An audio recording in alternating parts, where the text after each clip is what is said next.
Salam sejahtera bagi kita sekalian. Shalom. Selamat sahabat. Senang sekali sahabat ini saya boleh dapat bersama-sama dengan PAG Nusantara. Dan beberapa hari yang lalu saya dihubungi oleh pendeta muda Hendika Luela kalau boleh untuk memberikan sumbangsi dalam acara malam ini, khususnya untuk diskusi pelajaran sekolah sahabat sekaligus persatuan guru-guru sekolah sahabat untuk dibawakan pada besok hari. Dan selamat datang bagi kita semua yang sudah terlibat dalam acara ini, khususnya pada malam ini. Dan sedikit perkenalan, nama saya adalah Enti Philip Gosal. Jadi saya pendeta berasal dari Uniconference Indonesia Kawasan Timur yang melayani di daerah misi Bolaang, Bongondo, Modoining, dan Provinsi Gorontalo. Tepatnya di 3 jemaat, yaitu Jemaat Tonom, Ibolian, dan Kosio. Saya sudah menikah, walaupun baru masuk di usia yang ke-3 tahun setengah. Nama istri saya adalah Seri Rumambi, dan puji Tuhan kami telah dikaruniai satu orang anak yang bernama Life Philip Gosal, disingkat LPG. Oke, baik, itu perkenalan dari saya, dan sebelum kita masuk pada area diskusi, kita akan berdoa, tapi barangkali ada kesaksian dari teman-teman orang muda yang perlu untuk didoakan. Saya persilakan. Baik, selamat sahabat buat kita semuanya.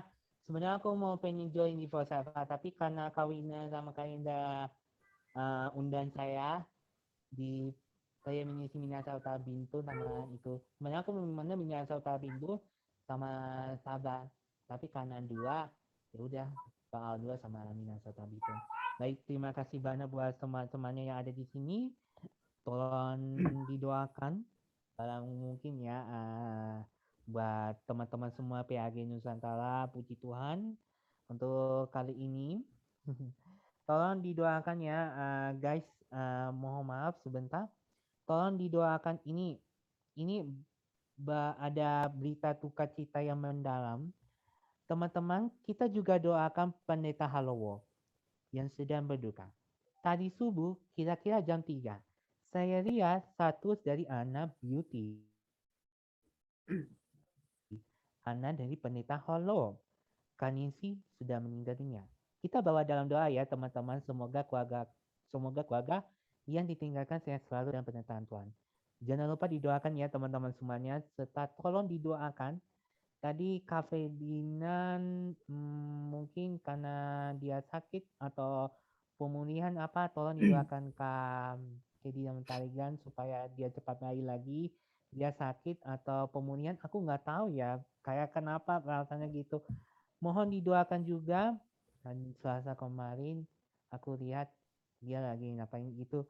Nanti aku akan bahas tentang KEK dan tentang meditasi kitab. Tapi tolong didoakan pelayanan KEK Sianturi dan KEK Sianturi banyak pergumulan dalam pelayanan meditasi Alkitab di dalam belajar firman Tuhan ya Bapak. Tolong juga mohon didoakan.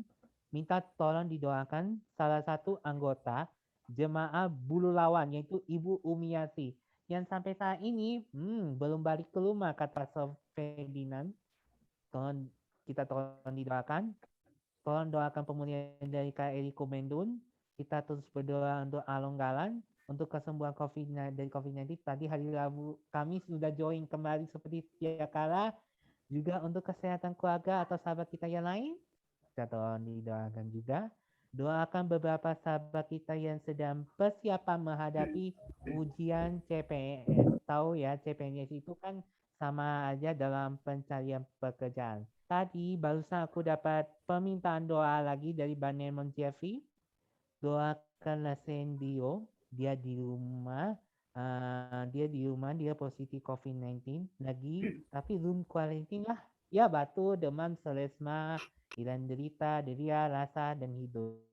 Sekarang dia masih batuk dan hilang derita rasa, deria rasa. Tolong didoakan juga. Tolong doakan ini, oh my God, guys. Kita bawa dalam doa PNA5, Doris Baga Kopugit, dia terkena COVID-19 dan sedang dirawat di ICU Quality One. Tolong didoakan. Tolong, dan juga dari sebagian dari Deminisi Peduli, aku nggak ingat namanya, doakan Kameri yang lagi sakit, Tuhan tolong kasih dia sembuh. Tolong doakan juga Nina Delut yang baru meninggal. Tuhan kasih kekuatan, kesabaran, perhiburan untuk Karu dan keluarga. Tuhan memberkati kita semuanya. Haleluya. Amin. Baik, terima kasih untuk usulan doa. Barangkali ada lagi yang lain. Oke, baik, kalau sudah tidak ada, mari kita semua perlu kepala kita berdoa. Ya Tuhan Allah yang maha dahsyat, yang sangat baik, kami datang padamu di hari Sabat-Mu yang kudus ini dengan segala ucapan syukur. Berterima kasih hanya oleh kemurahan Tuhan dan sayang Tuhan. Kami boleh dapat lagi menikmati hari Sabat yang penuh berkat. Bersama-sama di dalam ruang Zoom meeting ini dengan PAG Nusantara, kami mau Tuhan terlebih dahulu menyucikan kami semua. Engkau mengampuni kami dari segala pelanggaran kami agar benar-benar kami layak menghadap Tuhan yang kudus, layak pula kami menerima berkat surga sepanjang Sabat yang kudus ini. Berdoa khusus untuk kesaksian yang telah disampaikan oleh salah seorang sahabat kami, di mana ada keluarga yang berduka cita, Pendeta Haluo, oleh karena kepergian seseorang yang sangat dikasihi. Tuhan izinkan untuk beristirahat sementara dalam kematian. Kiranya penghiburan surga menjadi bagian kehidupan keluarga besar. Akhirnya mereka tetap berpengharapan di dalam Tuhan. Berdoa juga untuk teman-teman kami, sahabat, keluarga, saudara di mana saja dalam keadaan sakit, entah di rumah sakit atau di rumah mereka masing-masing yang terpapar virus corona maupun penyakit yang lainnya. Memohon kasih sayang Tuhan. Engkau akan memberkati akan setiap usaha upaya untuk proses kesembuhan. Makanan, minuman, obat yang digunakan, perhatian dari keluarga. Dan lebih dari itu biarlah tangan-Mu yang penuh kasih dan kuasa akan langsung menjamah tubuh mereka sehingga memperoleh kesehatan yang sempurna, dapat melakukan segala aktivitas, dan lebih dari itu, dengan kesehatan kekuatan yang ada mereka gunakan untuk tetap hidup berkenan di hadapan surga. Tuhan di surga, kiranya Engkau juga akan memberikan berkat kesehatan kekuatan selalu bagi kami semua. Dan saat ini, ketika kami akan memulai diskusi sekolah Sabat dan persatuan guru-guru, kiranya ya Tuhan, hikmat surga, Roh Kudus-Mu akan menguasai kami, supaya diberikan pengertian yang jelas sehubungan dengan pelajaran sekolah Sabat, dan nantinya ini menjadi berkat rohani bagi kehidupan kami, juga untuk besok hari ketika kami berbagi dengan seluruh anggota jemaat di tempat di mana kami ada. Bapa, sertai akan acara ini dari awal, hingga boleh dapat berakhir dengan segala baik. Semuanya kami minta hanya dalam nama Yesus Kristus adalah Tuhan dan Juru Selamat kami. Amin.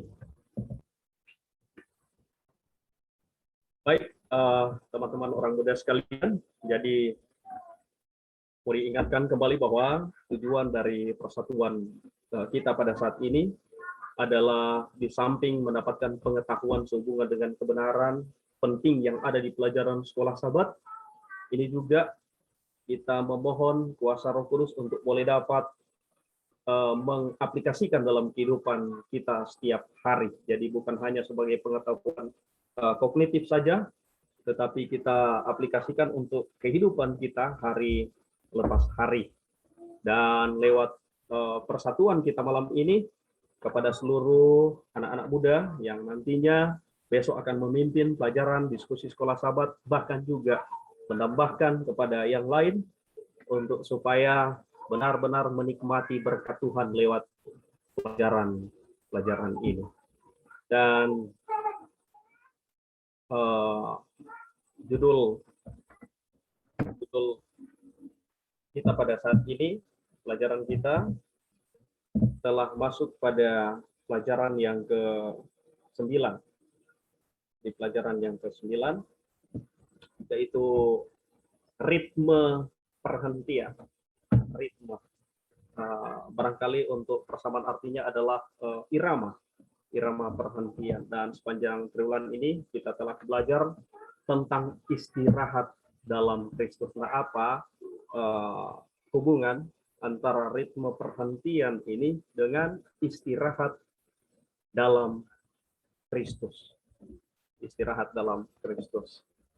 Barangkali ada dari teman-teman orang muda semua yang boleh menghafalkan ayat hafalan kita pada saat ini. Saya persilakan.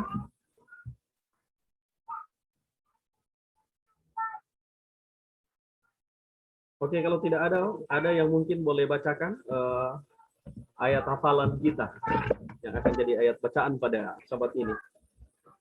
Ayat hafalan kita terdapat dalam Kejadian 2 ayat yang ketiga. Lalu Allah memberkati hari ketujuh itu dan menguduskannya, karena pada hari itulah ia berhenti dari segala pekerjaan penciptaan yang telah dibuatnya itu. Oke, baik, terima kasih.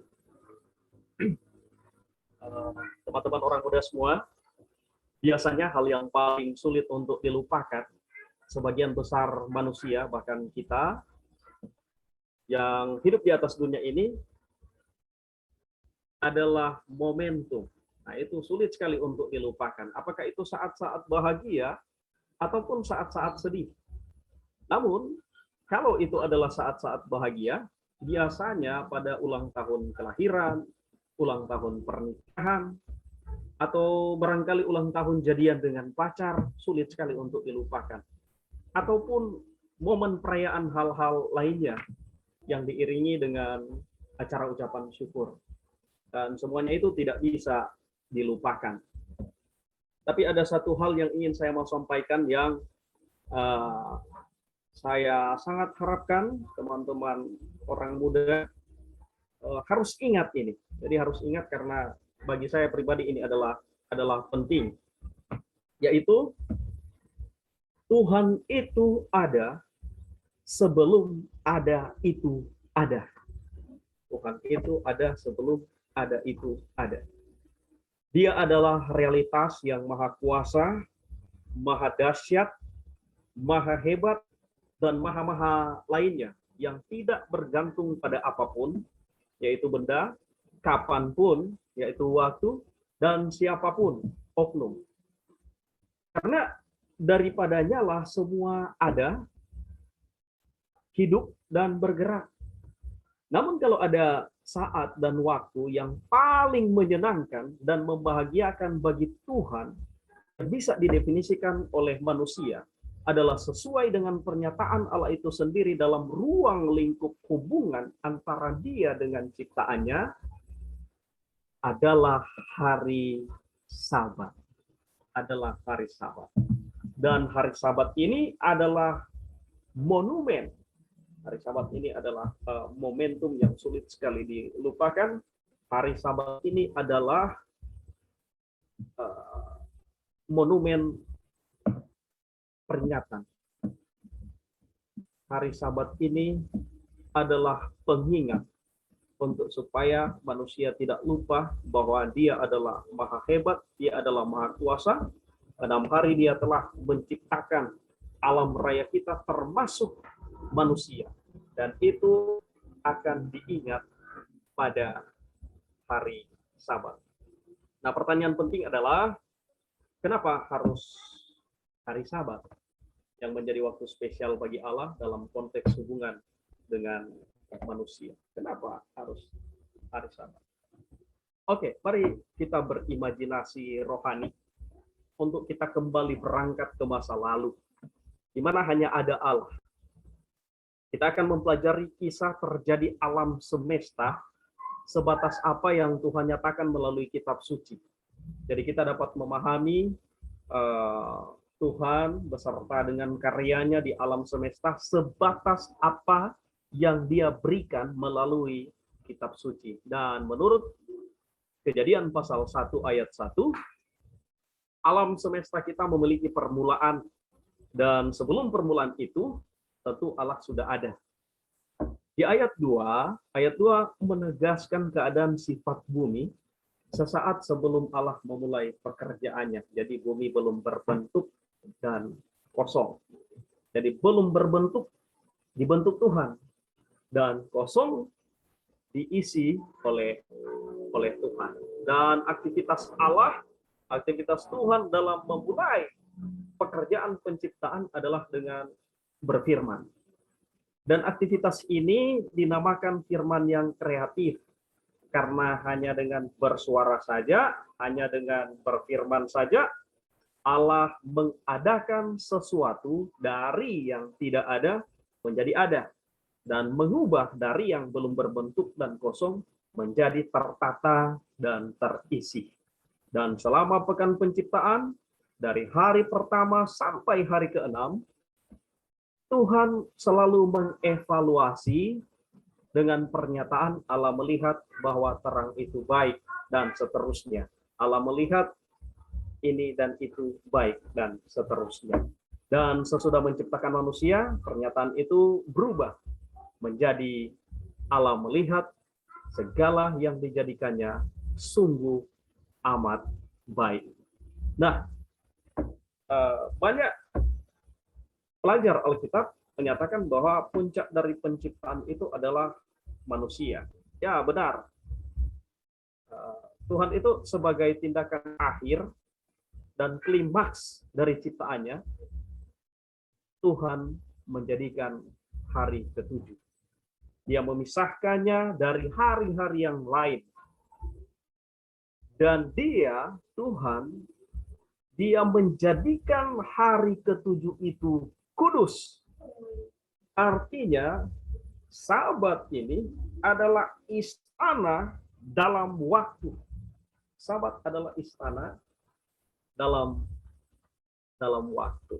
Nanti sebentar saya akan coba share screen untuk di bagian akhir, hanya satu slide saja, PowerPoint, struktur sastra dari cerita penciptaan pertama, di mana di sana akan kita bisa lihat dengan jelas bahwa hari Sabat adalah yang terpenting.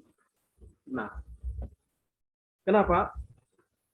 Sebenarnya manusia itu bukanlah titik akhir dari kisah penciptaan. Manusia adalah yang kedua dari belakang, jadi kedua terakhir. Tetapi hari ke-7 adalah puncak klimaks dari cerita. Karena ketika aktivitas Tuhan menciptakan hari pertama, hari kedua, hari ketiga, dan dalam Kejadian pasal 2 mulai ayat 1 menceritakan di sana, demikianlah riwayat langit dan bumi pada waktu Allah ciptakan, dan pada hari ke-7. Jadi itu adalah klimaks dari cerita penciptaan. Seorang yang bernama Nahum M. Smarna dalam Genesis the GTS Torah Commentary halaman 15, dia katakan seperti ini. Sabat tidak hanya memiliki tempat yang unik dalam kisah penciptaan Alkitabiah, tetapi sebagai sebuah institusi yang tak tertandingi di dunia kuno. Luar biasa ini. Nicola Nigreti juga dari Septimo Giorno halaman 152 menunjukkan bahwa hari ke-7 berakhir, menyempurnakan dan mengatasi 6 hari sebelumnya. Ini adalah kejutan besar. Kenapa? Karena ini adalah fakta yang mengejutkan. Karena banyak orang berpikir dan bahkan mengharapkan penciptaan manusia sebagai puncak dari kisah penciptaan ini. Dan kenapa tidak demikian? Sebagian besar pendeta, teolog, para pelajar Alkitab, mereka katakan bahwa manusia ini adalah mahkota ciptaan. Namun demikian, penciptaan manusia tidak berada di puncak cerita Kejadian. Meskipun laki-laki dan perempuan dianggap sebagai tindakan puncak dari aktivitas kreatif kreatif Tuhan.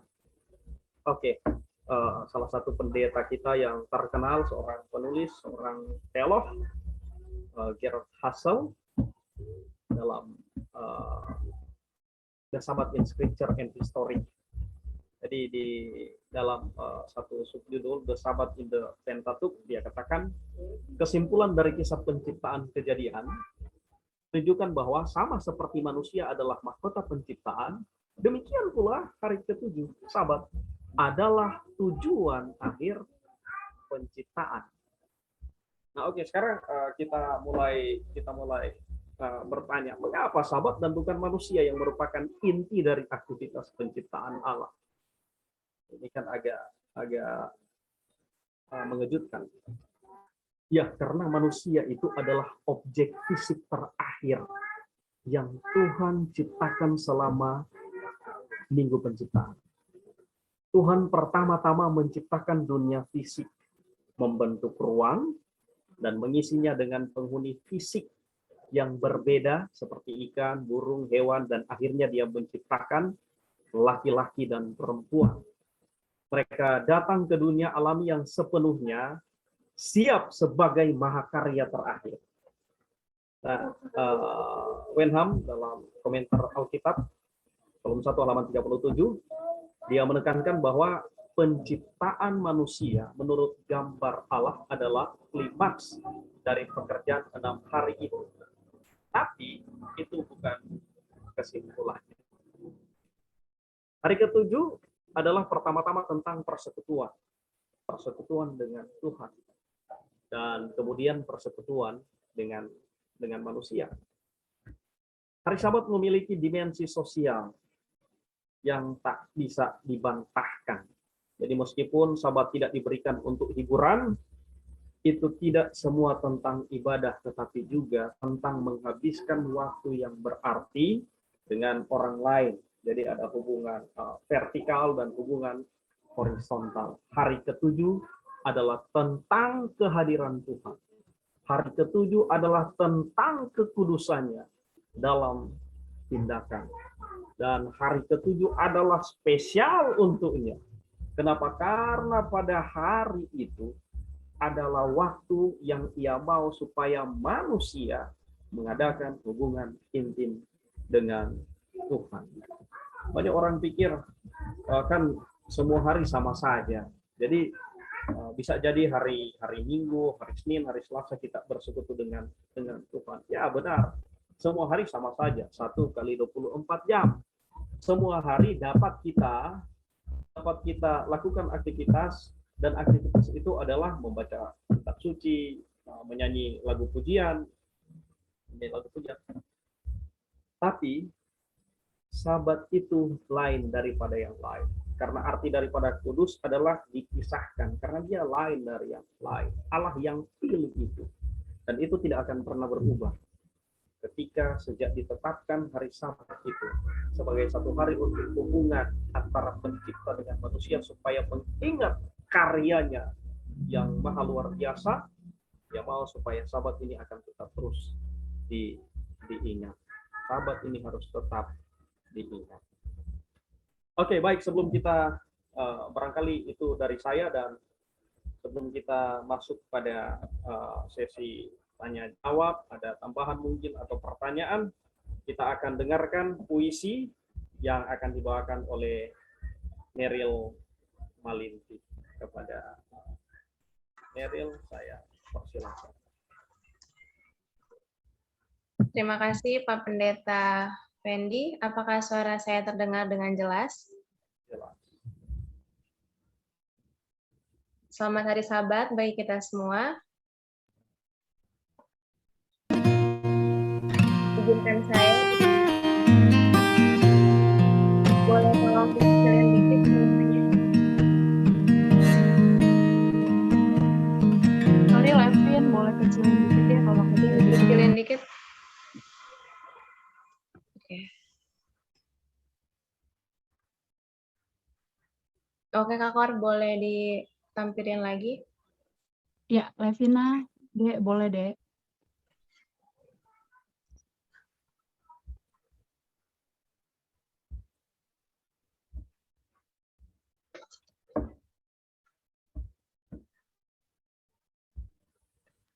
Sekali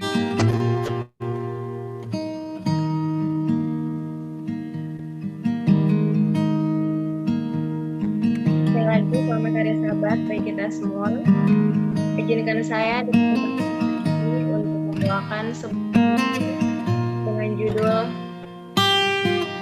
Perjanjian.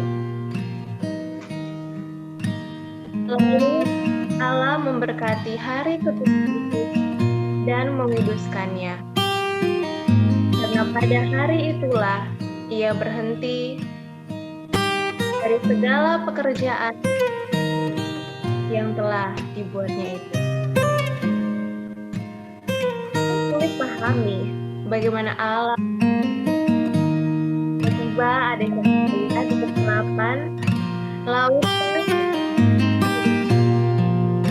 burung-burung muncul dan terbang, dan penciptaan Adam dan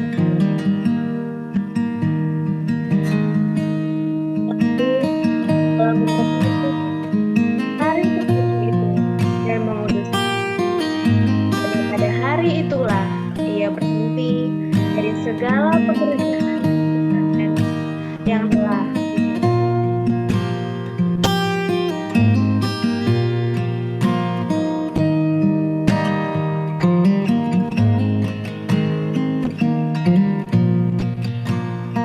lain diciptakan oleh Allah.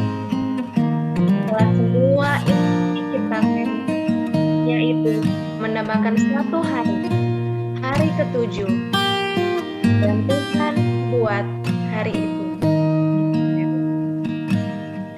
tanda waktu untuk berhenti dan beristirahat dan merayakan semua ciptaan yang sempurna. Tuhan buat undangan untuk berhenti pada hari ke-7, berlaku untuk selama-lamanya. Dari mulanya Allah di sana, Tuhan Allah berbicara, siang, malam, dan seterusnya.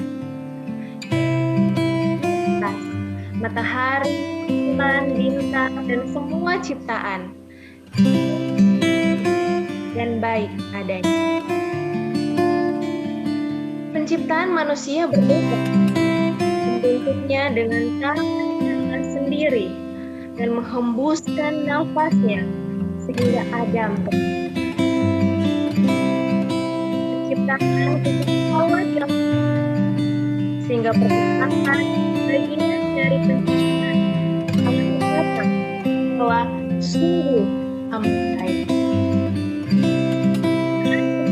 Diakhiri dengan hari ke-7 dan menguduskannya. Hari Sabat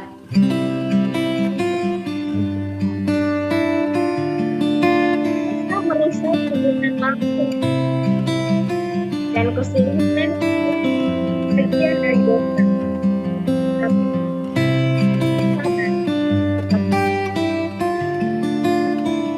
Kita diciptakan segambarnya dan kita diciptakan untuk manusia dan peringatan akan penciptaan dunia ini.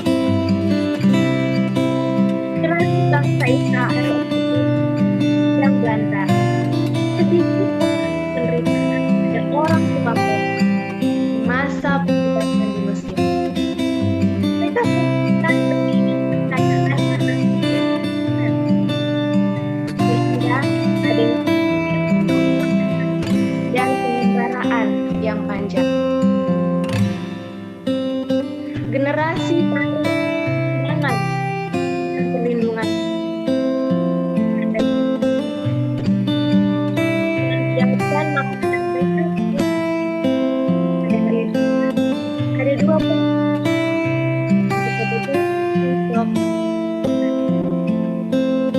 Musa ingatkan mereka dan 10 hukum agar selalu ingat Tuhan dan misi agar sama dilakukan oleh orang tua mereka.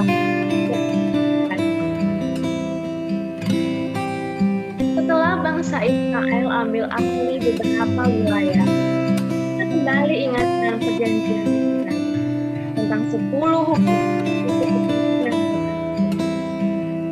Kata ingat berikan pada hukum hari Sabat agar bangsa itu mengingat perbudakan di Mesir dan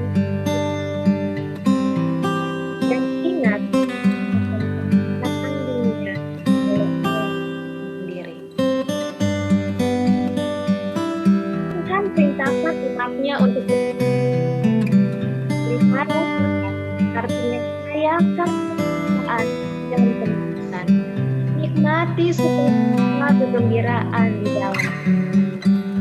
Ingat, hari Sabat, hari seperti saja, tetapi mulai hari dengan demikian tetap jaga kesuciannya pada hari persiapan, sehingga hari Sabat menjadi hari yang sangat istimewa.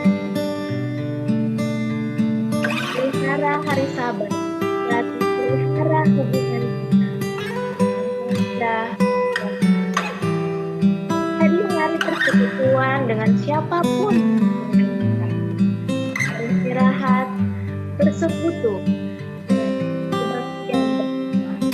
Dan Yesus hadir dalam kebaktian hari Sabat.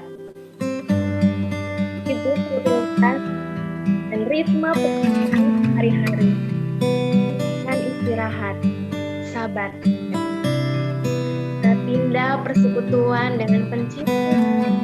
Gunakan waktu baik. Pada hari ini kita belajar pekabaran-pekabarannya, mendengarkan selalu, sehingga kehadiran nyata bagi kita. Terima kasih.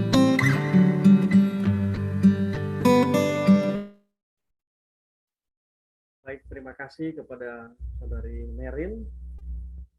Untuk waktu selanjutnya kita datang pada diskusi. Barangkali ada yang mau menambahkan ataupun memberikan pertanyaan, saya persilahkan kepada teman-teman orang muda.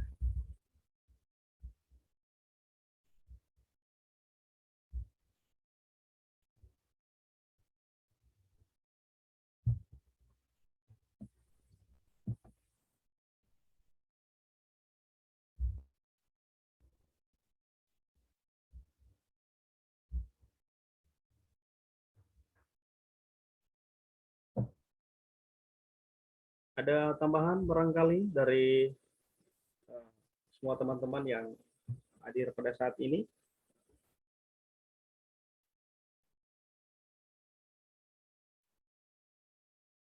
Saya lihat di sini ada pendeta muda Endi Kalwela, ada Billy Lakotani. Kalau ada tambahan sehubungan dengan pelajaran sekolah sahabat kita pada saat ini, saya persilakan.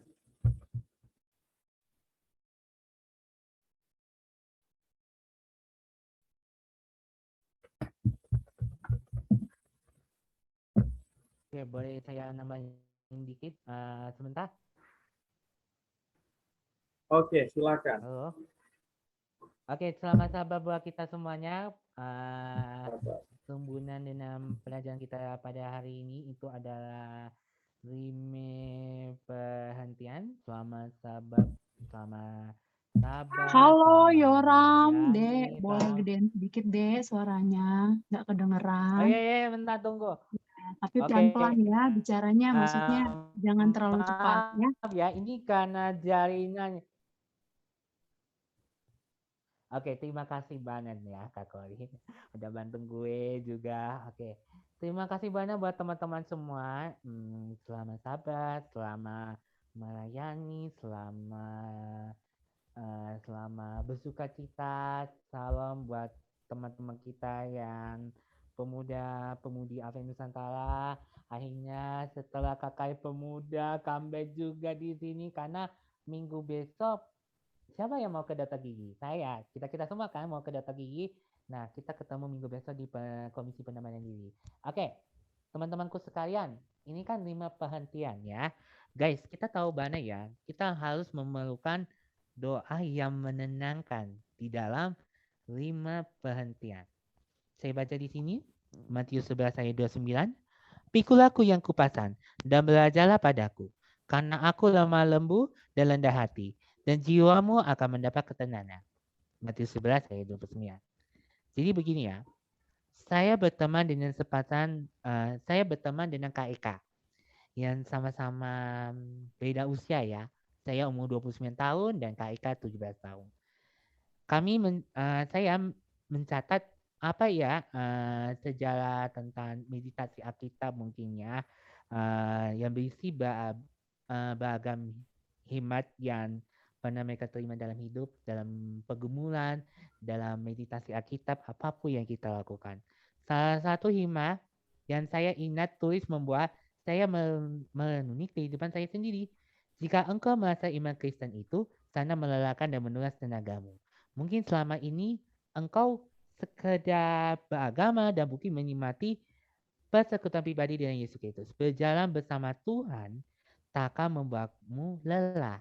Engkau justru akan disegarkan, tenagamu dipulihkan dan semangatmu hidupmu berkobar-kobar. Nah, jika menanggap bahwa melayani Allah itu tergantung sepenuhnya pada KEK, ya, Eka Sianturi. Dia masih kecil, dia punya belajar meditasi Alkitab lah. Saya akan memandang pelayanannya KEK sebagai pekerjaan baginya dan bukan lagi perjalanan bersamanya. Kedua, saya dan KEK sangat jauh berbeda. Jika saya dan KEK tidak berjalan bersama Kristus, jiwa saya dan KEK menjadi kering dan rapuh. Saya dan KEK akan melihat orang lain hanya sebagai gangguan dan tidak lagi sebagai sesama manusia yang diciptakan dalam gambar Allah.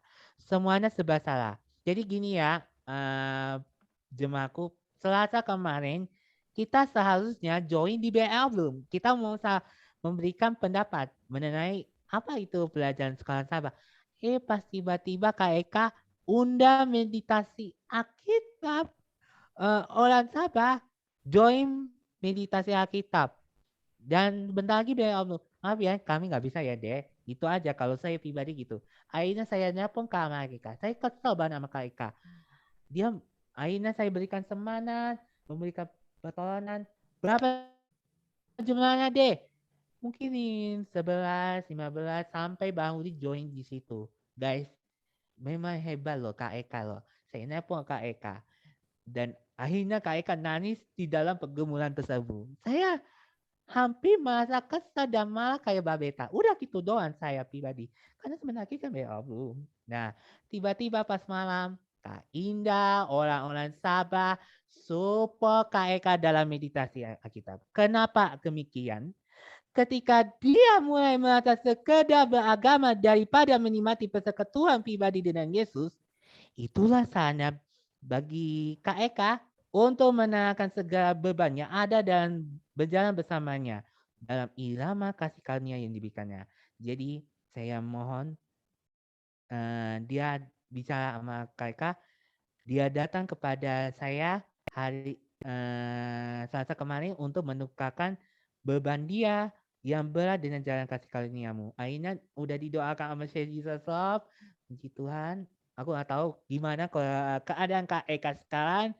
Tuhan Yesus mau kita berjalan bersama dengan KEK dan juga saya. Tuhan memberkati. Barangkali ada tambahan, Tuhan memberkati. Haleluya, amin. Amin. Terima kasih untuk tambahan dari Yoram. Terima kasih. Luar biasa kesaksiannya ya. Barangkali ada dari teman-teman orang muda yang lain mau bertanya atau berikan tambahan. Jadi diskusi kita akan lebih efektif kalau ada tambahan, ada pertanyaan. Kembali saya persilakan.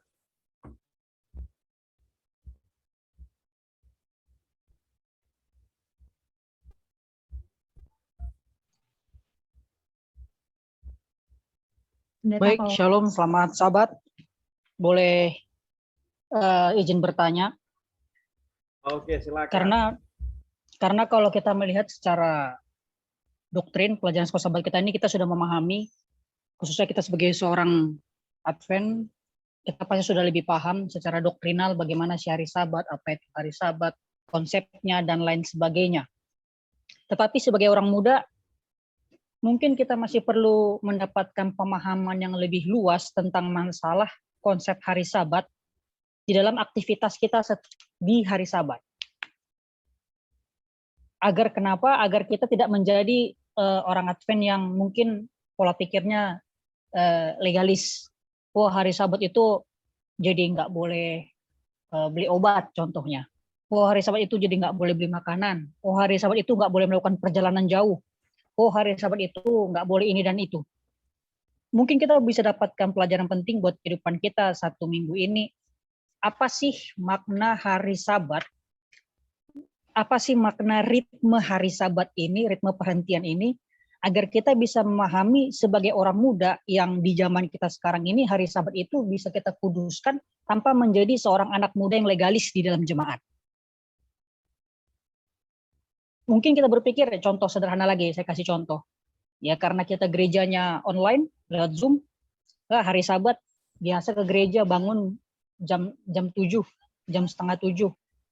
Gara-gara Zoom, bangunnya jam 8 lah. Nggak ada terlambat kok, tinggal nyalain handphone atau nyalain laptop, selesai.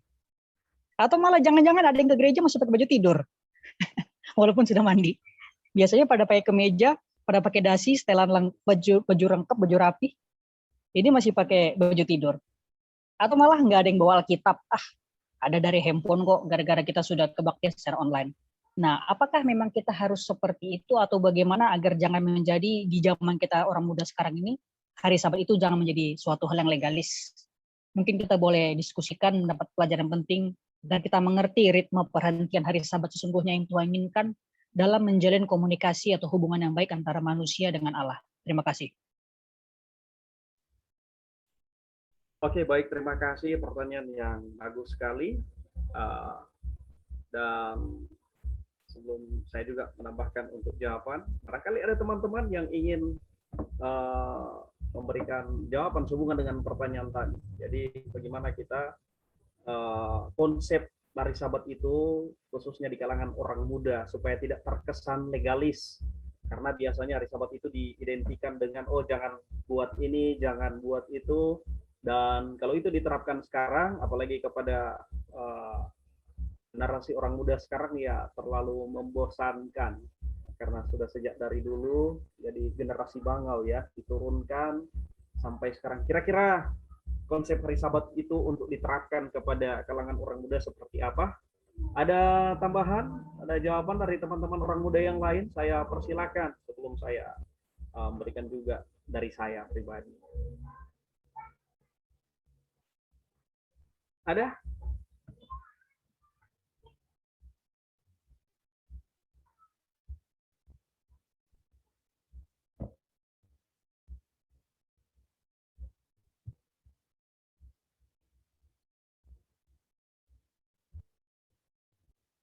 Di sini ada dari Unikonferensi Indonesia Kawasan Timur, Ili Lakotani.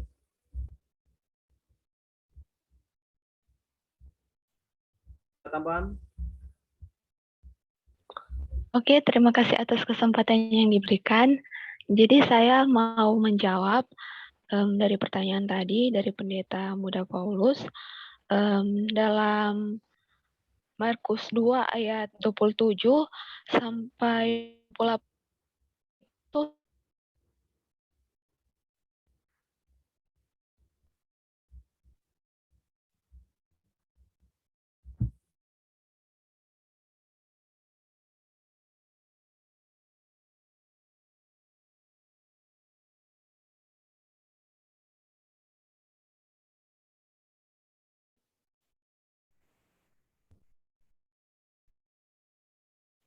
Oke, sepertinya ada gangguan. Tuhan sudah Tuhan sudah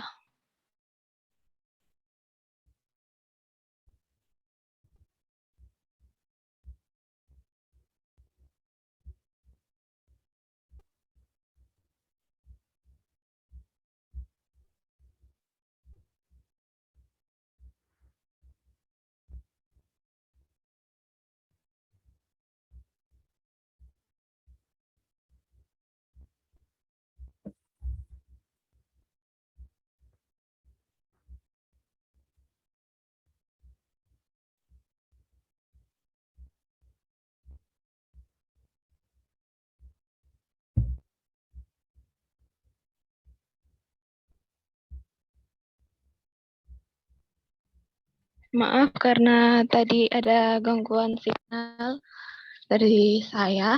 Oke, boleh diulang. Jadi saya mau ulang. Jadi Tuhan itu membuat satu hari perhentian di mana manusia, hari Sabat itu diadakan untuk manusia. Jadi Tuhan itu sangat menakjubkan. Dia kalau misalnya manusia itu cuma buang-buang waktu di hari Sabat, itu cuma percuma Tuhan adakan hari Sabat. Jadi menurut saya begitu.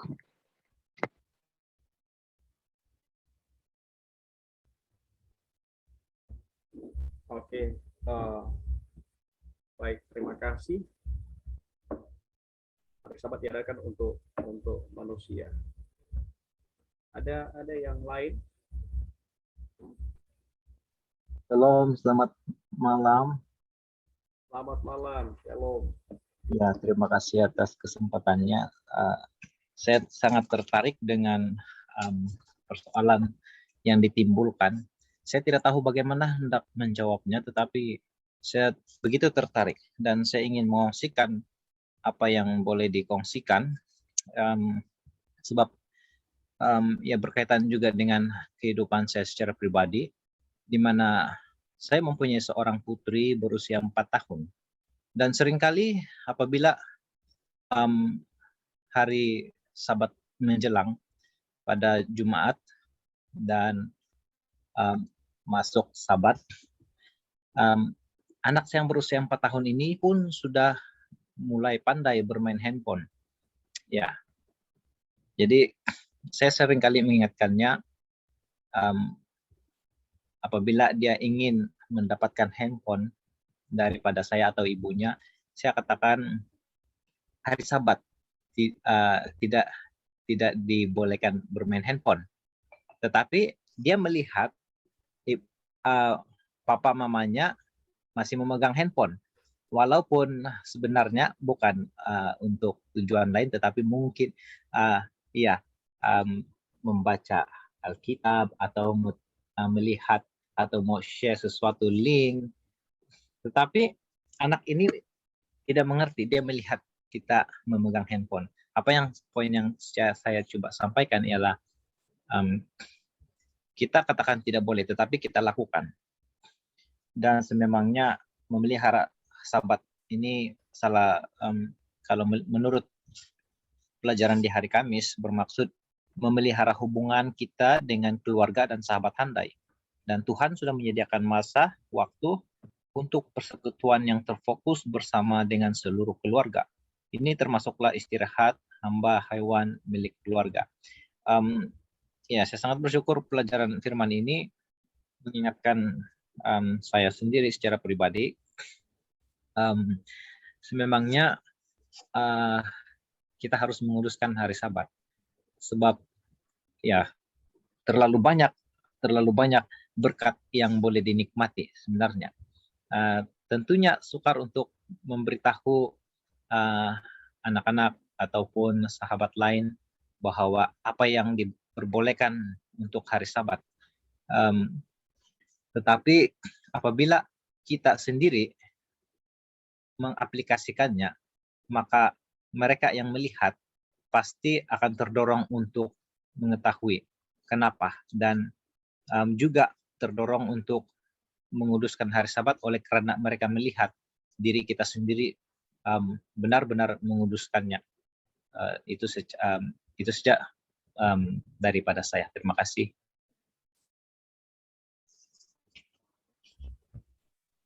Oke, baik, terima kasih untuk tambahan yang menurut saya disampaikan sehubungan menjawab dari pertanyaan yang pertama tadi, dan saya akan coba untuk merangkumkan jawaban saya yang sederhana. Jadi di luar dari pertanyaan tadi, di sini juga ada pertanyaan yang masuk, yaitu pelajaran kita mengingatkan mengenai pembebasan dari penindasan, sedangkan Sabat itu faktanya kita harus lebih rohani secara nyata.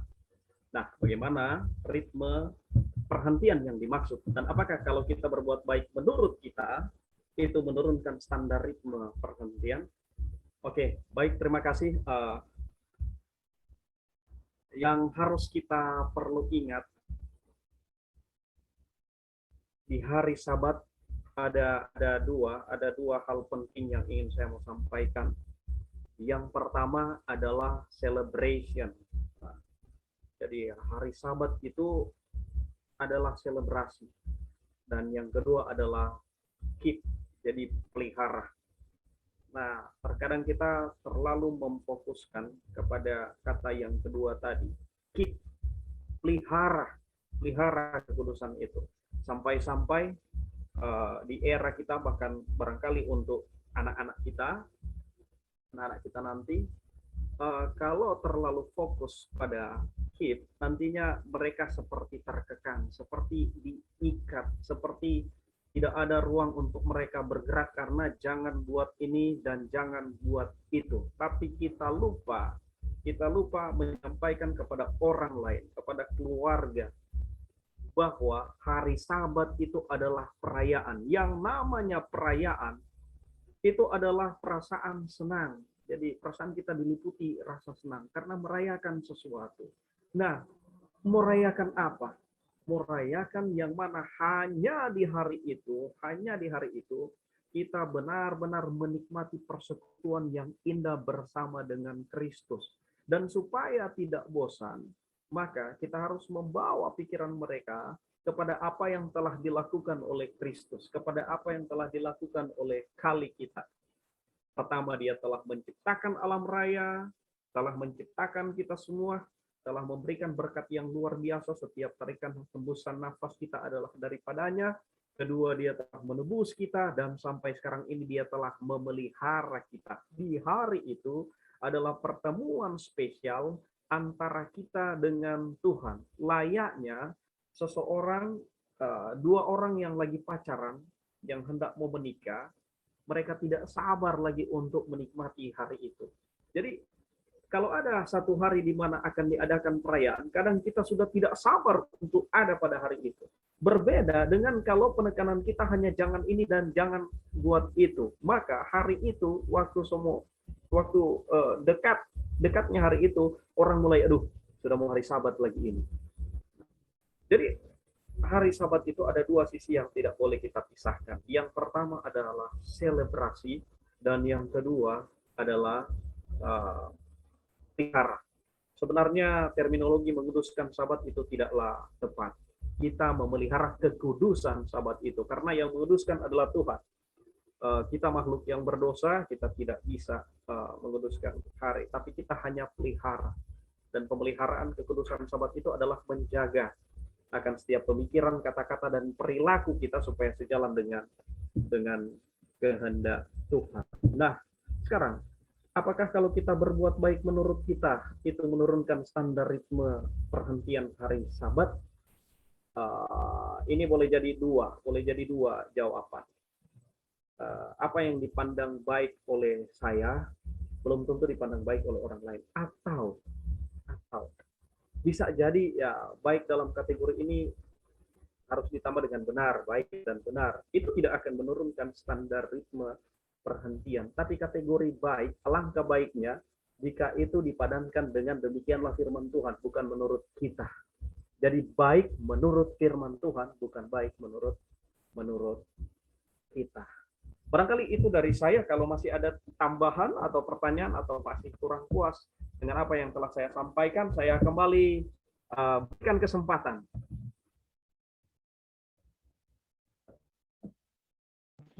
Dari Chicago.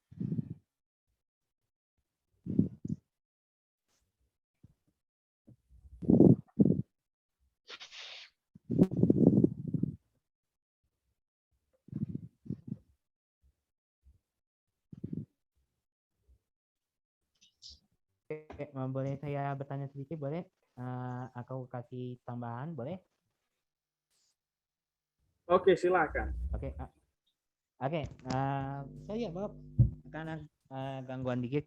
Jadi gini, ini sama aja terjadi pada Matius 11 ayat 25 sampai 30. Sesungguhnya semua manusia telah berbuat dosa. sehingga ada jurang pemisah antara relasi manusia dengan Allah karena dosa tersebut. Akan tetapi Yesus telah menjadi jalan pendamaian atau rekonsiliatif, ya guys, sehingga kita sebagai orang percaya dibenarkan dan dapat hidup berrelasi kembali bersama dengan Tuhan. Jadi Tuhan Yesus datang ke dunia ini menampaikan berita perdamaian bagi manusia yang berdosa dan beban berat karena mereka harus mengikut setiap aturan hukum Taurat. Memang keadaan masyarakat Yahudi pada saat itu dipenuhi dengan banyak beban hukum-hukum agama yang harus mereka taati. Dapat kita bayangkan bagaimana orang-orang Yahudi pada waktu itu harus menaati lebih kurang 613 peraturan yang dibuat oleh ahli-ahli Taurat. Hal ini pasti menjadi satu tekanan yang begitu berat buat mereka, sebab tidak mungkin mereka melakukan semua peraturan tersebut dengan sempurna, dan itu berarti mereka tidak akan selamat. Contohnya saya iseng-iseng share acara ibadah rohani, karena kan tiba-tiba ada poin wilayah 4. Maaf ya, kita bertabrakan dengan poin wilayah 4 ya. Kita doain semoga perjalanan ini menjadi lebih lancar. Dan kita doakan supaya Voice of You Sabah berjalan dengan lancar. Gitu ya guys. Terima kasih. Nah, jadi Tuhan Yesus mengetahui keadaan mereka dengan penuh kelembutan. Ia menawarkan untuk memberikan kelegaan kepada mereka. Apa sebenarnya yang dimasukkan dengan kelegaan di sini? Yaitu istirahat dan penegaran serta doa imun. Dan doa menyenangkan. Nah, jadi kata istirahat ini mengingatkan bahwa bangsa Israel akan hukum Sabat yang Tuhan berikan kepada mereka. Di mana pada hari itu mereka berhenti dari segala kegiatan yang mereka lakukan untuk mendapatkan penegaran kembali sehingga mereka bisa mendapatkan kekuatan untuk melakukan kegiatan pada esok harinya. Guys, begitu pula kata perintian juga mengingatkan orang Israel akan tanda perjanjian yang Tuhan berikan kepada mereka. Di mana di sanalah mereka bisa mendapatkan istirahat terlepas dari segala beban-beban perbudakan yang selama ini mereka rasakan di Mesir. Jadi, guys, ketika Tuhan Yesus memberikan jaminan kelegaan, orang-orang Yahudi pada saat itu benar-benar menetik tawaran kelegaan yang seperti apa Tuhan Yesus masukkan. Suatu peristirahatan yang nyaman, suatu penegaran kembali, hubungan mereka dengan Allah, mendapatkan jaminan hidup yang kekal bebas dari ketakutan dan keputusasaan karena tidak dapat memenuhi hukum Taurat. Jadi, guys, jadi kita belajar ya, marilah kepadaku semua yang letih, lesu dan berat, aku akan memberi kelegaan kepadaku. Itu sebagaimana yang ia katakan pada ayatnya yang ke-28. Kata marilah kepadaku merupakan sebuah ajaran yang sangat lama dan khas dari Tuhan Yesus Kristus. Undangan yang Yesus berikan bukan ditujukan kepada murid-muridnya saat ini, melainkan kepada mereka yang belum menjadi murid Yesus. Alakos, dengan kata lain, Yesus mengajak setiap orang yang masih terikat dengan beban berat untuk menerima undangannya. Jadi, setelah kita mendapatkan undangan kelegaan itu, bukan berarti kita tidak melakukan hukum-hukum Taurat. Kita tetap harus melakukan hukum-hukum yang Tuhan kehendaki. Bukan sebagai suatu tuntutan, tetapi sebagai suatu ungkapan syukur kita atas anugerah yang Tuhan berikan. Jadi, yang saya kutip dari sini adalah ia menerangkan bahwa inti hukum-hukum Tuhan adalah kasih terhadap Allah secara tulus dan kasih terhadap sesama manusia secara tulus juga. Jemaatku sekalian, jemaat PAG Nusantara, saudara-saudari, kita tidak sendiri. Kita tidak sendiri saat kita harus memikuku, itu ada Tuhan Yesus yang akan senantiasa menolong kita. Jadi kita melihat bahwa Injil adalah berita rekonsiliasi antara Allah dan manusia yang dikerjakan oleh Yesus Kristus sebagai jalan perdamaian. Dan penginjilan yang kita lakukan untuk menerangkan orang untuk mereka percaya Tuhan dan menjadi Kristen. Harusnya penginjilan merupakan sebuah upaya kita untuk menghadirkan kedamaian dan kita menyatakan berita rekonsiliasi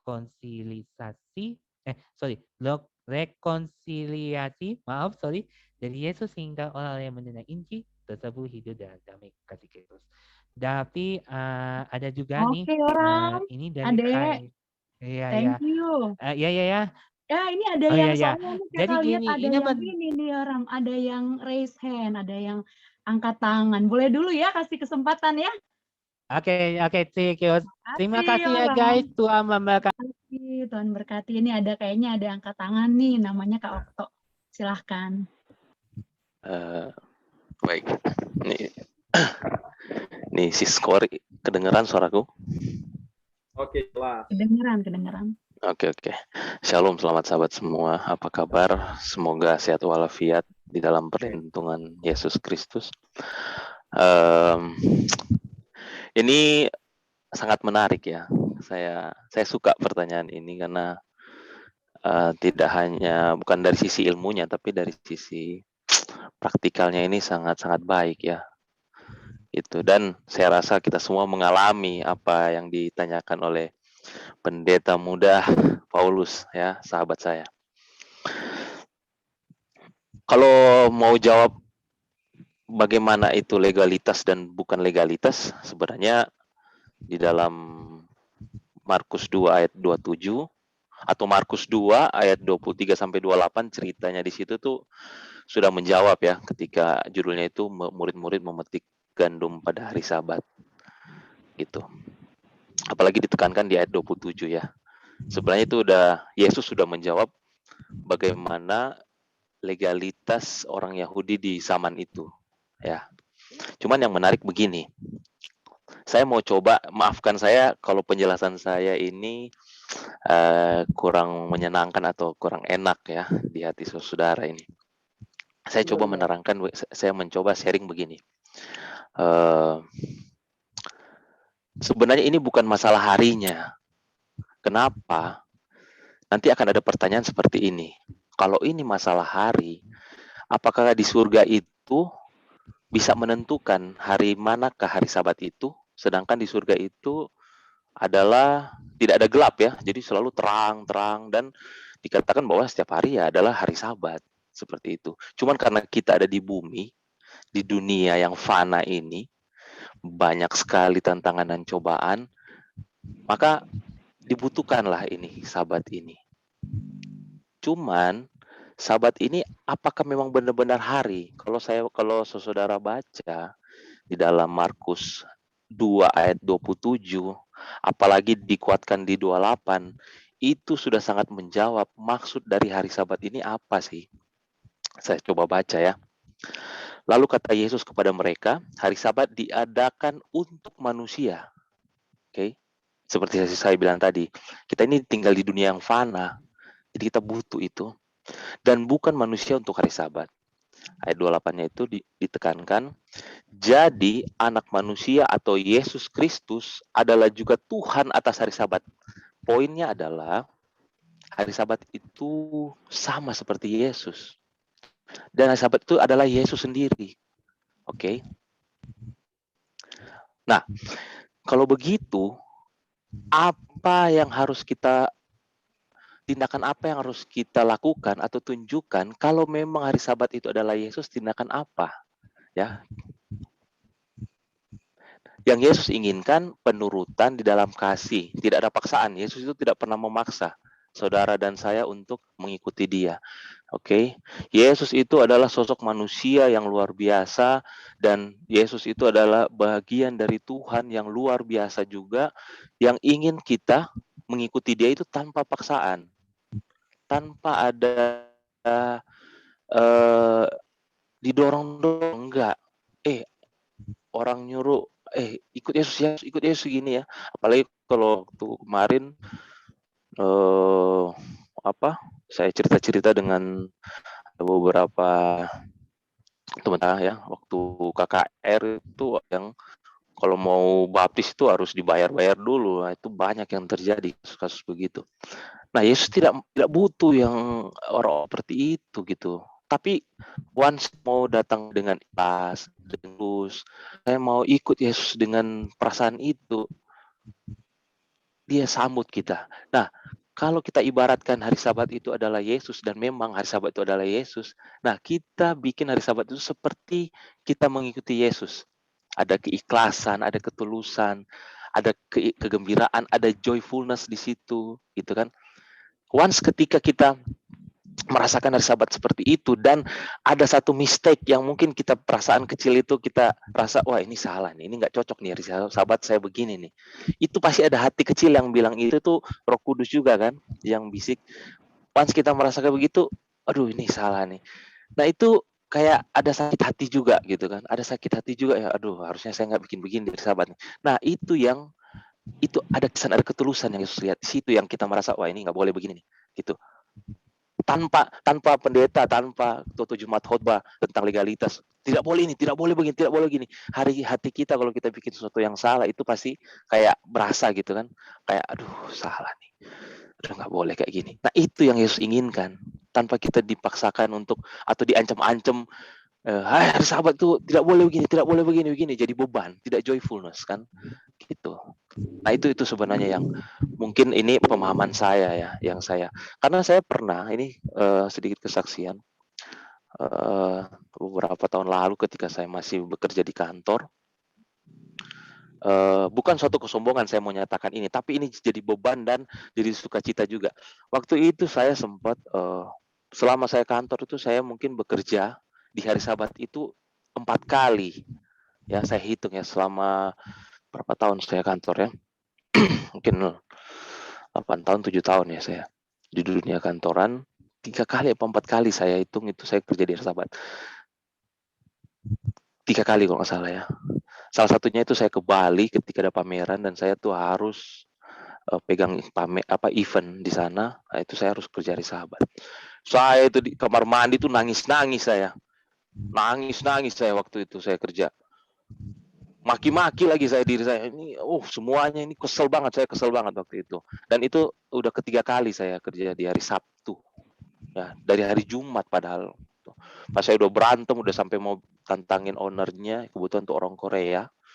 Saya bilang, Mister, ini udah tidak dengan perjanjian awal. Saya bilang saya tidak mau kerja hari Sabat dan saya bisa kerja hari Minggu ataupun mau tanggal merah saya sikat, tapi jangan nih, gitu. Saya beban kerja, saya beban. Dilihat saya, wah itu panjang urusannya gitu ya. Saya juga kalau mau dipecat, saya pecat aja, saya bilang gitu. Tapi saya tuh sakit hati, ada perasaan sakit hati. Saya bilang, saya nggak biasa begini. Itu karena I love Jesus, gitu. Hari Sabat ini adalah Yesus, saya ibaratkan sebagai Yesus. I love Jesus. Itu ketika saya baca Markus ini. Nah, mungkin saudara juga banyak pergumulan dan pengalaman yang sama ataupun lebih berat dari yang saya pernah hadapi. Ya, mari kita, saran saya itu ibaratkan hari Sabat itu sebagai Yesus sendiri, ya kita anggap itu Yesus sendiri. Nah, itu beban itu tidak akan ingat, ya kan Yesus bilang kuk yang kupasang itu kan, ya saudara bisa baca selanjutnya. Intinya ya kalau dengan Yesus ringan, apa kalau kita rasa beban, kondisinya adalah mungkin di luar ataupun di dalam organisasi sendiri ataupun oknum, kita bicara itu tuh pendeta siapapun, mungkin kita dengar jangan gini ya kan, ini mana yang benar, mana bagi saya Kristus itu kunci. Itu kita Kristus, wah itu tidak akan menggoyah, itu udah jadi istilah gacoan kehidupan kita. Mungkin itu tambahan saya. Terima kasih banyak, Tuhan Yesus memberkati.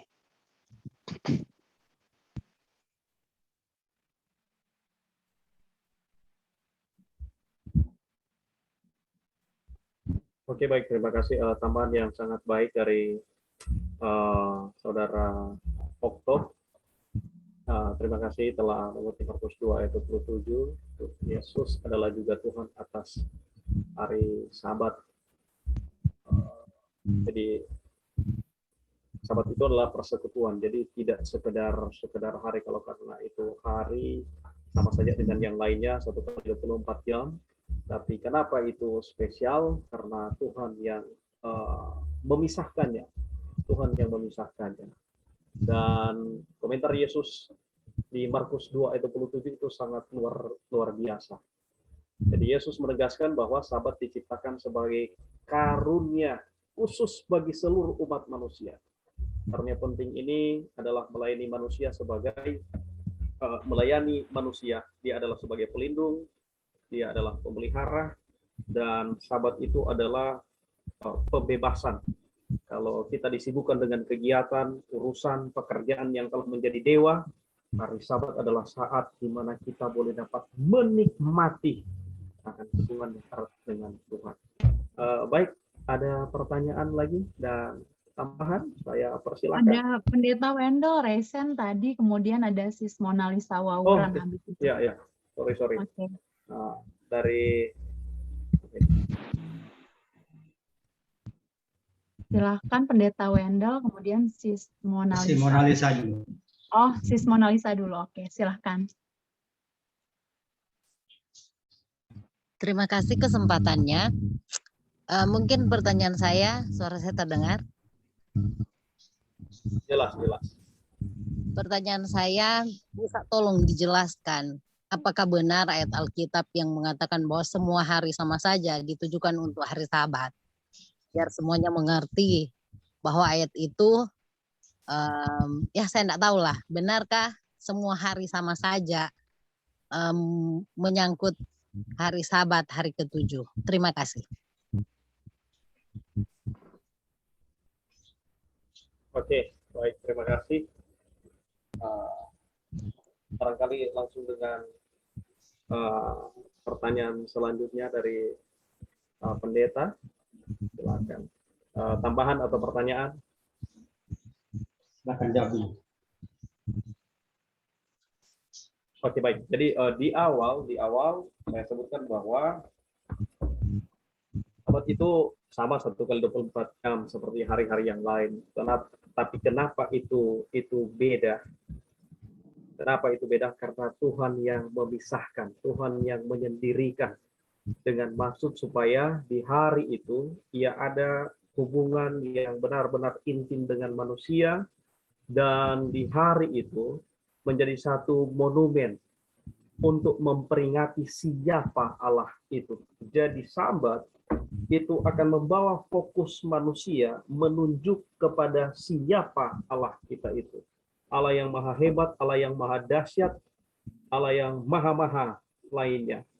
Dia telah menciptakan dari yang tidak ada menjadi ada, segala sesuatu dari Dia, dan selama karyanya itu dari hari pertama dan sampai hari ke-6, termasuk di dalamnya adalah manusia, di Sabat itulah Dia mau supaya kita benar-benar menikmati karyanya, termasuk hubungan yang erat dengan Dia. Jadi beda, karena Tuhan sendiri yang menyendirikannya. Kalau kita mengambil hari yang lain untuk kita bersekutu dengan Tuhan, ya boleh-boleh saja. Hanya saja hari Sabat beda karena Tuhan yang sendirikan, dan Ia mau, karena dari semua hari cuma hari Sabat pun yang Ia suruh untuk ingat. Oke, baik, terima kasih. Itu dari saya, dari pendeta. Ya, baik. Terima kasih banyak sudah kita dengarkan. Saya mau lihat bagaimana ritme. Ritme itu apa ya? Irama ya. Tadi disebutkan irama ya. Irama. Kalau irama itu berarti teratur ya, teratur. Dia punya putarannya teratur. Jadi salah satu kenapa mereka harus dibawa keluar dari Mesir, karena mereka punya ritme untuk menunjukkan Sabat sudah tidak ada. Mereka sudah tidak dapat bedakan tangan kiri, tangan kanan. Sehingga salah satu tujuan Tuhan mengeluarkan mereka dari perbudakan dari Mesir, supaya mereka boleh kembali kepada ritme nenek moyang mereka yang tiap Sabtu hari Sabat masuk matahari, baru masuk matahari, mereka berhenti, mereka memuji Tuhan, memandang alam, bersekutu dengan keluarga, dan menikmati ciptaan Tuhan dan dengan keluarga dan kerabat. Itu hilang. Sehingga Tuhan dengan tangan yang kuat, dengan lengan yang kuat, dengan tangan perkasa, memerintahkan mereka. Sebenarnya apalah artinya mereka ini tidak mampu. Tapi kalau Tuhan tidak intervensi, hancur bangsa Israel. Tapi karena intervensi Tuhan, lewat Musa dan Harun mereka bisa keluar. Itu sebenarnya tangan kuasa, ya. Jadi salah satu supaya mereka kembali kepada irama, mereka keluar. Nah, untuk belajar irama ini, karena mereka sudah tidak tahu itu hari Sabat, maka irama itu dikasih pelajaran mana, makanan dari surga, roti dari surga. Mana itu kalau dalam bahasa aslinya sebenarnya adalah Yesus. Ya, mana, roti hidup, akulah roti hidup, roti ilahi. Jadi dikasih Minggu, Senin, Selasa, Rabu, Kamis. Itu satu porsi. Nanti Jumat 2, hari Sabtu, hari Sabat, hari ke-7 tidak ada. Jadi itu mereka dilatih irama. Kenapa harus 40 tahun? Karena mereka untuk mengimbangi 430 tahun mereka ada di Mesir, tidak cukup 1-2 bulan, tidak cukup 1 tahun, tidak cukup 5 tahun, mesti lebih dari itu. Jadi 40 tahun. Tapi 40 tahun itu generasi pertama sudah mati.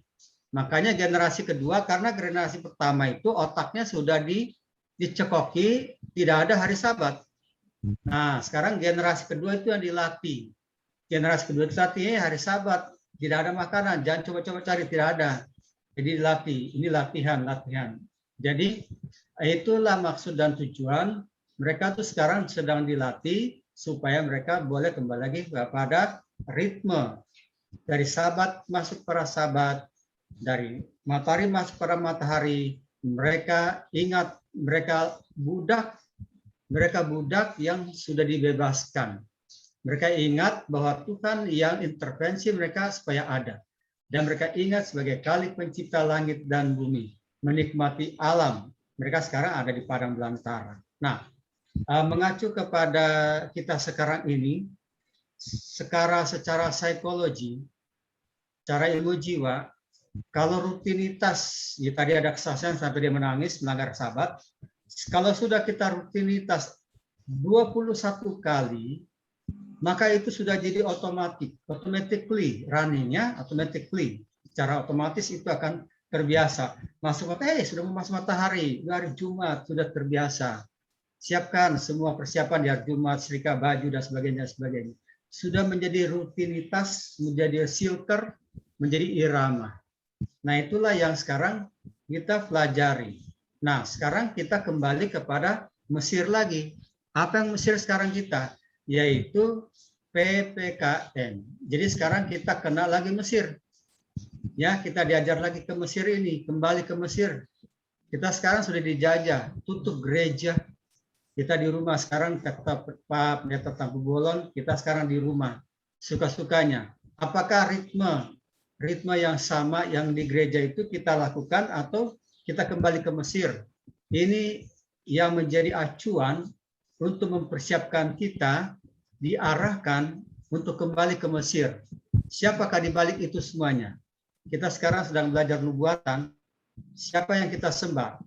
Yesus akan atas hari Sabat.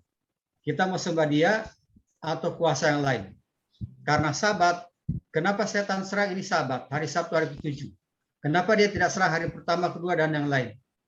Dia serang hari Sabat karena di sana ada Yesus, pencipta langit dan bumi.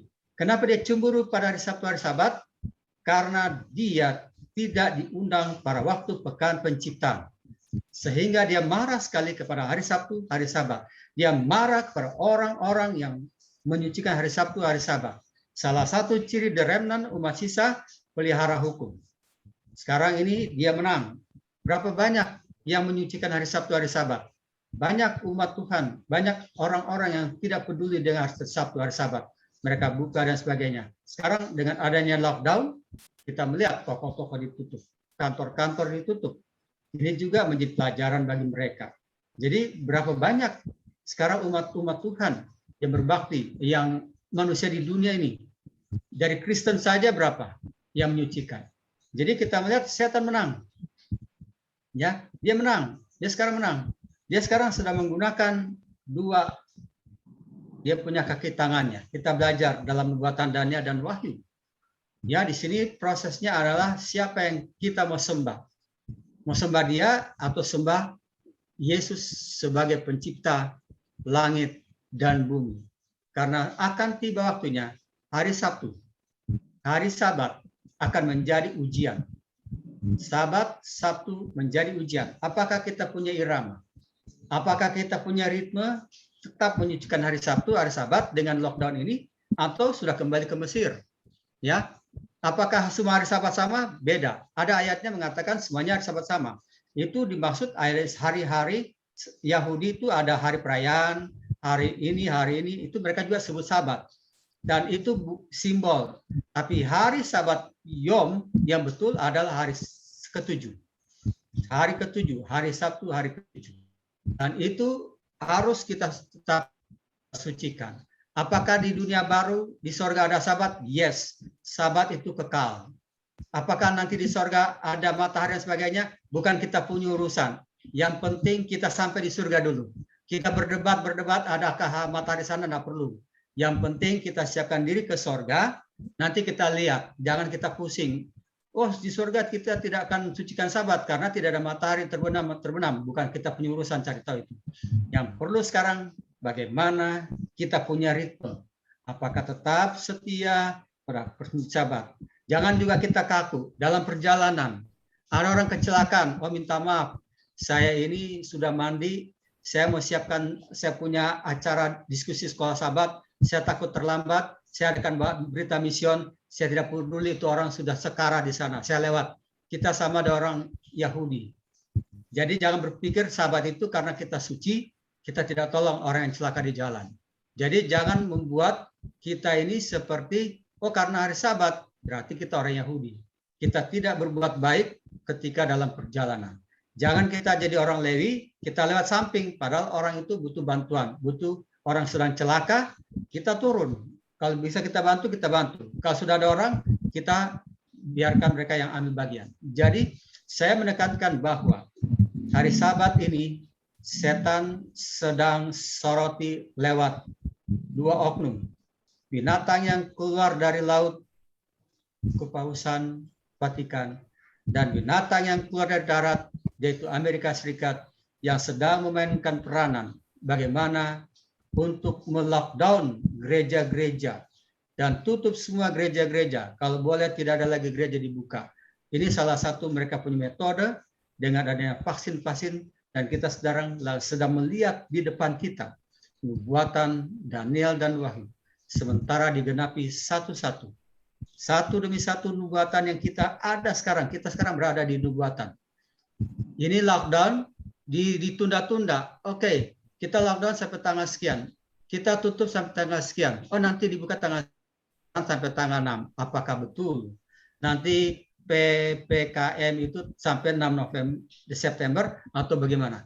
Hanya bertahap saya lihat. Lama-lama jadi miskin, kita tidak punya makan, akhirnya kita dibombardir, kita tidak buat apa-apa. Sekarang hanya satu-satunya negara yang bisa mencetak uang adalah Vatikan. Karena mereka punya batangan emas. Mereka kaya.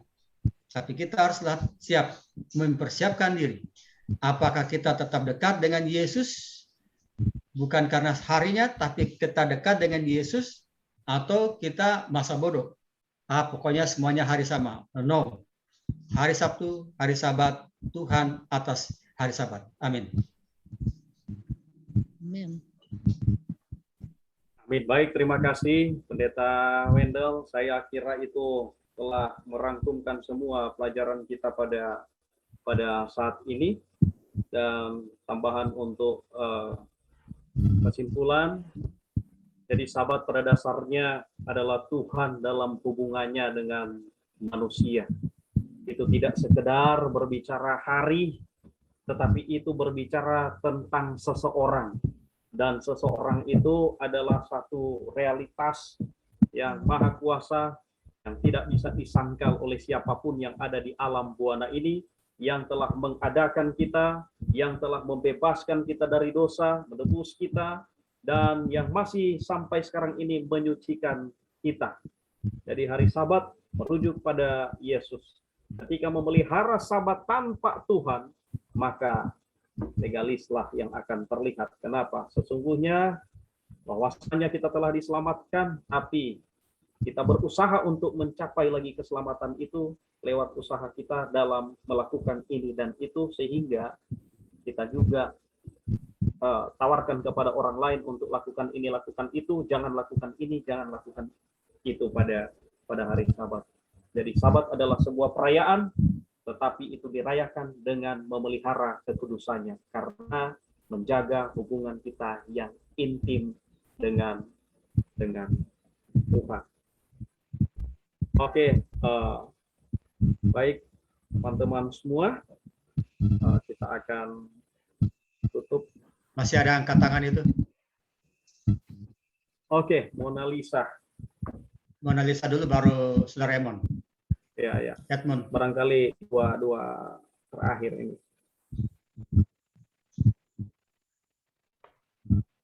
Silakan Saudara Mona Lisa. Kalau Kak Mona Lisa yang tadi kali, pertanyaan yang tadi belum disuruh punya tangan. Betul ya, Kak? Oh iya, betul. Betul. Saya harus turunkan ya. Bang Edmund kayaknya sekarang. Oke. Izin screen share dong, Kor. Oke, tadi ada pertanyaan dari Kak Mona Lisa ini berbicara mengenai, kan nggak penting hari apa kita sembah, itu nggak penting dan segala macamnya. Nah, itu sebetulnya yang digunakan banyak orang ya untuk mengatakan bahwa Sabat tidak benar gitu loh. Nggak, yang penting kita sembah apa aja loh. Kalau sembah apa aja, kenapa pilih hari Minggu? Kenapa nggak pilih hari Rabu? Gitu loh. Kenapa pilih hari Minggu dibanding dengan hari lain? Nah, tulisan itu diambil dari tulisannya Paulus. Nah, ini dua-duanya kalau kiri kanan lihat, dua-duanya Paulus yang nulis. Ada Rasul Paulus di sini, adanya pendeta Paulus ya. Roma 14 ayat 5-6 katakan, yang seorang menganggap hari yang satu lebih penting daripada hari yang lain, tetapi yang lain menganggap semua hari sama saja. Hendaklah setiap orang benar-benar yakin dalam hatinya sendiri. Siapa yang berpegang pada satu hari tertentu, ia melakukannya untuk Tuhan, dan siapa makan, ia melakukannya untuk Tuhan, sebab ia mengucap syukur kepada Allah. Barang siapa tidak makan, ia melakukannya untuk Tuhan, dan ia juga mengucap syukur kepada Allah. Nah ini, kalau Anda baca sekilas, Anda akan beranggapan, yang nggak penting hari apa, yang penting hari apa aja. Nah ini kan untuk orang yang hanya membaca sekilas ya, tapi kan umat Tuhan tidak demikian. Umat Tuhan membaca dengan seksama. Di sana dikatakan, hendaklah setiap orang benar-benar yakin dalam hati. Kalau Anda yakin, benar-benar yakin, hati-hati. Ya kan? Pertama, syaratnya harus benar-benar yakin. Kalau hari Minggu itu hari Tuhan. Lalu yang kedua, melakukannya untuk Tuhan. Ini yang susah. Bagaimana dia melakukan untuk Tuhan kalau Tuhan suruh pelihara hari Sabtu? Itu kan agak aneh. Melakukannya untuk Tuhan gitu loh. Ya, ini gambaran yang sederhana. Paulus yang sama di buku Ibrani 4 menekankan mengenai hari ini gitu loh. Semua hari sama katanya. Kalau orang sana luar bilang semua hari sama, yang penting kita lakukan Tuhan. Enggak demikian. Paulus beranggapan jelas. Dia bilang gini, mereka tak akan masuk ke tempat perhentianku. Kata perhentianku di sini maksudnya apa sih? Apakah hanya bermaksud supaya kita bisa beristirahat dari Sabat? Enggak kan? Kita ngerti kan maksud tempat perhentianku maksudnya tempatnya. Tempat perhentian itu maksudnya surga, ya kan? Jadi sudah jelas bahwa ada sejumlah orang akan masuk ke tempat perhentian itu, sedangkan mereka yang kepada yang lebih dahulu diberitakan kabar kesukaan itu tidak akan masuk karena ketidaktaatan mereka. Sebab itu, ia menetapkan pula suatu hari, yaitu hari ini. Ketika sekian lama berfirman dengan perantaraan Daud seperti dikatakan, pada hari ini jika kamu mendengar suaranya, janganlah keraskan hatimu. Sebab andai kata Yosua telah membawa mereka masuk ke tempat perhentian, pasti Allah tidak akan berkata-kata kemudian tentang satu hari lain. Jelas ya di situ ya, sampai situ aja itu udah jelas banget ya. Kalau Yosua bilang sahabatnya yang benar adalah ini, maka Allah juga nggak akan bilang, ada yang hari lain. Yang Joshua pelihara itu salah. Ayat 9, jadi masih tersedia suatu hari perhentian, hari ke-7, bukan hari pertama. Ya, hari ke-7 bagi umat Allah. Sebab barang siapa telah masuk ke tempat perhentiannya, ia sendiri telah berhenti dari segala pekerjaannya, sama seperti Allah berhenti dari pekerjaannya. Kapan Allah berhenti dari pekerjaannya? Di hari yang ke-7. Lalu ayat yang ke-11 ditekankan lagi. Jangan masuk mengikuti contoh ketidaktaatan. Jelas sekali kan? Kita jangan ikuti ketidaktaatan itu gitu. Jadi kalau bicara mengenai hari Sabat hari ke-7, kita harus hati-hati. Karena bagi bangsa Yahudi, bagi orang Arab, dan bagi seluruh dunia rata-rata, jadi 152 bahasa di dunia, 120 sekian bahasa itu bahasanya sama ya. Bahasanya sama. Ada bahasa yang sama, sabatum, subota dalam bahasa bahasa Rusia, sabado dalam bahasa Spanish, sabado dalam bahasa Filipina ya kan. Di dalam bahasa orang Ibrani sama orang Arab, hari-hari itu ada cuma nomor, lihat hari ke-1, Yom Rison artinya 1, Yom Sheni hari 2. Nggak ada namanya hari itu. Hanya di hari Sabat. Kalau tanya sama orang tetangga kita, sahabat kita sebelah, ini sebetulnya hari Jumat itu nggak ada. Ini Jumat ini belakangan ini dinamakan. Dulu namanya Sitah, artinya hari ke-6. Mereka itu cuma hari 1 doang yang ada namanya, hari istirahat, hari ke-7. Kenapa? Karena Tuhan sudah berikan itu. Dan jelas sebab di Keluaran 20 ayat 8-10 mengingatkan, Tuhan tuh berhenti di hari ke-7 dari pekerjaannya. Kita pun harus berhenti hari ke-7. Jadi pelajarannya sederhana. Tadi pertanyaan tadi dari saudari kita ya, Tuhan menganggap satu hari lebih dari hari lain. Itu Tuhan sudah tetapkan. Karena Tuhan berkati dan Tuhan kuduskan. Ini kiranya boleh menjadi berkat. Saya boleh dalam nama Yesus.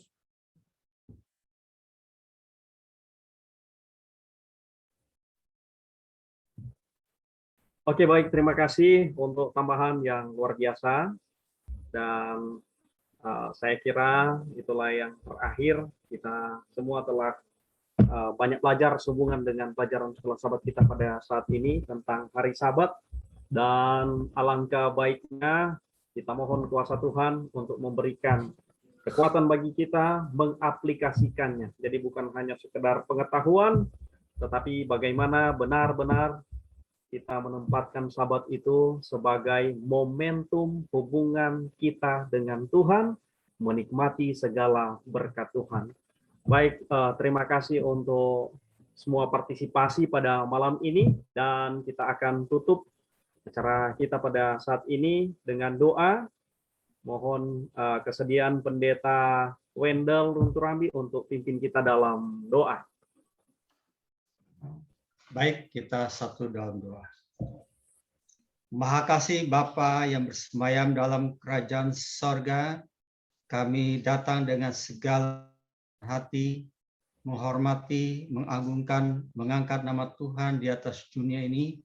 Kami hanya sebagai hasil dari karya yang agung yang luar biasa, lewat nenek moyang kami, bagaimana Tuhan telah menjadikan manusia serupa dengan gambar, citra, dan peta Allah yang begitu mulia, yang begitu dahsyat. Namun oleh karena manusia tidak menurut rencana Tuhan, sehingga manusia mengalami kemerosotan-kemerosotan. Dan kuasa kegelapan senantiasa menghalangi kami untuk datang kembali kepada Tuhan.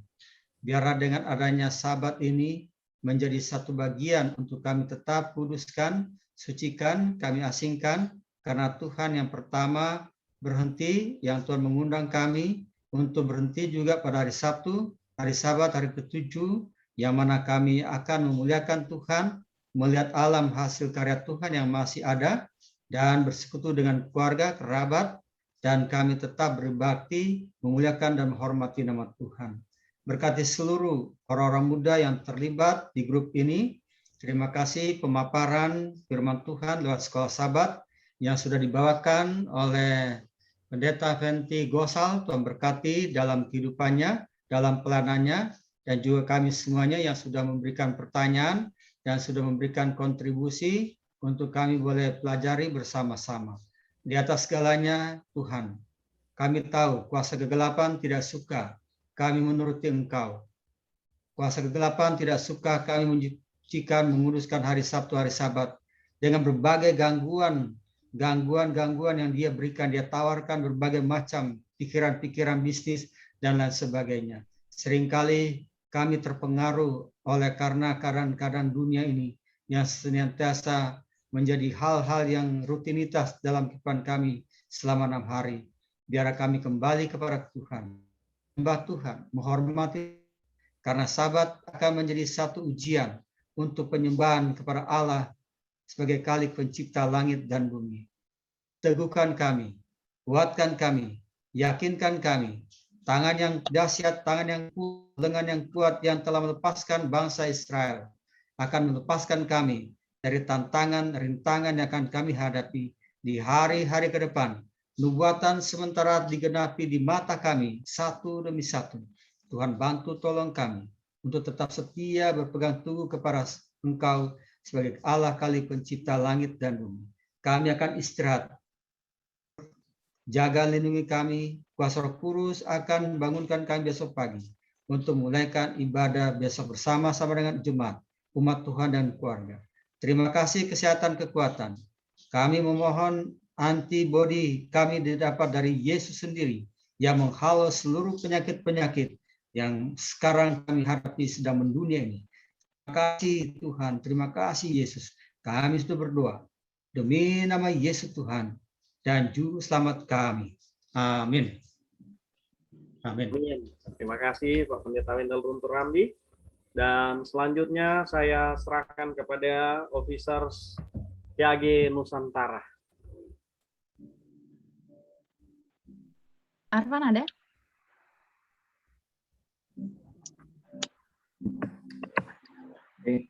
Baik, terima kasih tentunya atas waktu dan kesempatan dari Pendeta Venti Gosal yang sudah memberikan akan pelajaran bagi kita dan juga menuntun kita dalam pelajaran sekolah sahabat kita, judul ritme perhentian.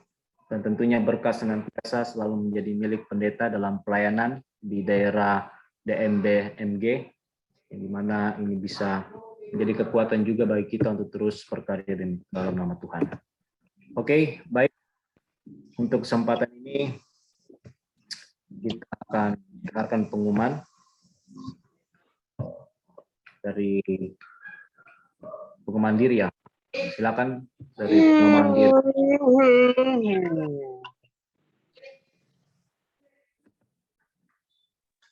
Meryl apa ada? Iya, Kak Kori.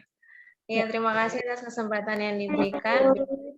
Teman-teman semua, sekali lagi selamat sahabat bagi kita semua. Di sini saya akan memberikan satu undangan bagi kita semua. Ya, hari Minggu nanti, tanggal 9 Agustus. Teman-teman semua, sekali lagi selamat sahabat bagi kita semua. Di sini saya akan memberikan satu undangan bagi kita semua. Hari Minggu nanti, tanggal 9 Agustus. Teman-teman semua, sekali lagi selamat sahabat bagi kita semua. Di sini saya akan memberikan undangan bagi kita semua. Hari Minggu nanti, tanggal 9 Agustus. Teman-teman semua, sekali lagi selamat sahabat bagi kita semua. Di sini saya akan memberikan undangan bagi